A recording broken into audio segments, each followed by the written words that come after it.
បរិសនោះទើបតែឡើងជិះឡានក្រុងចម្ងាយឆ្ងាយពេលគាត់ឃើញថាកៅអីរបស់គាត់ត្រូវបានក្មេងស្រីចម្លែកយកទៅ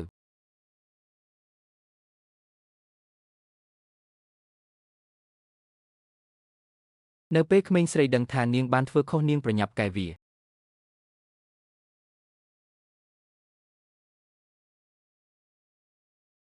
នៅទីបំផុតបរិសនោះអង្គុយក្បែរក្មេងស្រីមិនយូរប៉ុន្មានឡានក្រុងនឹងចេញដំណើរជាផ្លូវការអ្នកបើកបររំលឹកមនុស្សគ្រប់គ្នាឲ្យភ្ជាប់ខ្សែក្រវ៉ាត់កៅអីឲ្យបានលឿនហើយកាបូបនៅក្នុងកៅអីបរិសច្បាស់ជាខូចហើយគាត់គ្រាន់តែអើកាបូបចូលទៅក្នុងរណារ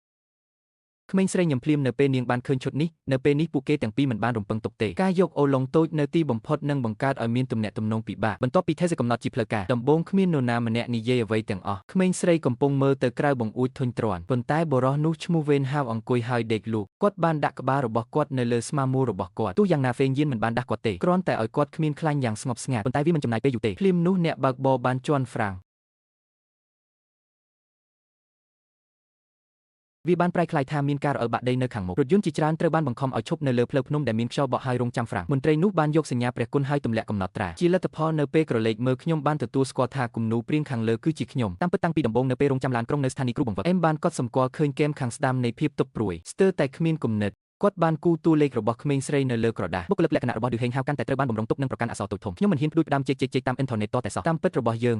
ងបន្តរក្សានៅខែមិថុនាបន្ទាប់មកអ្នកបើកបរត្រឡប់មកវិញហើយជូនដំណឹងដល់អ្នកដំណើរថាវានឹងចំណាយពេលច្រើនម៉ោងដើម្បីបើកផ្លូវឡើងវិញនៅពេលអ្នកដំណើរអាចរកនរណាម្នាក់មកយកពួកគេរកអ្នកណាម្នាក់មកយកធម្មតា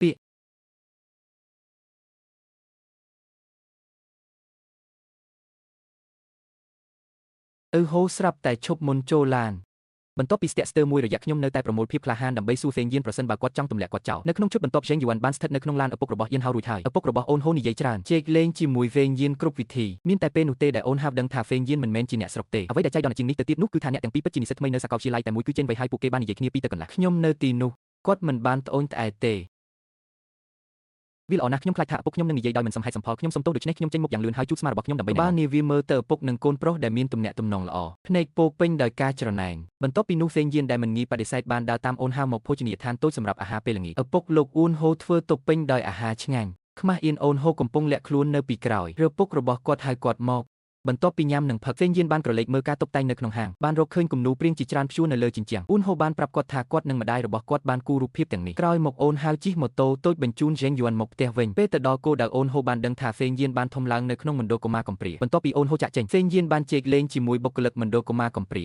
គ្រូនិងព្រឹទ្ធបុរសបានទៅផ្ទះសម្រាប់នៅថ្ងៃនេះវិញជាងយៀនខ្ញុំចង់ដឹងចង់ផ្ដល់អារម្មណ៍ហើយបន្ទាប់មកសម្លុតណានីងមុខរបស់ហ្វេងយៀនភ្លាមប្រែជាចង្អៀតបន្តិចនៅពេលដែលគាត់ឮរឿងនេះបន្ទាប់ពីបញ្ជាទិញនិងជែកលេងពី3ពាក្យគាត់បានដាក់អំណោយហើយចាក់ចេញទៅហើយអូនហៅបានគិតអំពីវាពាក់កណ្ដាលផ្លូវហើយងាកក្រោយភ្លាមប្រកាសណាស់ខ្ញុំបានឃើញហ្វេងយៀនដើរតែម្នាក់ឯងតាមផ្លូវ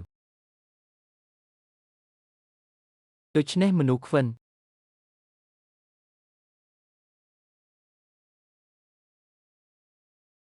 លើសពីនេះទៅទៀតពួកគេបាននាំអូនហៅទៅឆ្នេរហើយអ្នកទាំងពីរនិយាយពីបំណងប្រាថ្នារៀងខ្លួនគាត់បាននិយាយថាគាត់មិនដែលដឹងថាផ្ទះមានអារម្មណ៍យ៉ាងណាទេដូច្នេះខ្ញុំពិតជាចង់មានផ្ទះស្រមើស្រមៃអ៊ូនហូចង់បង្កើតហ្គេមសប្បាយដោយខ្លួនឯង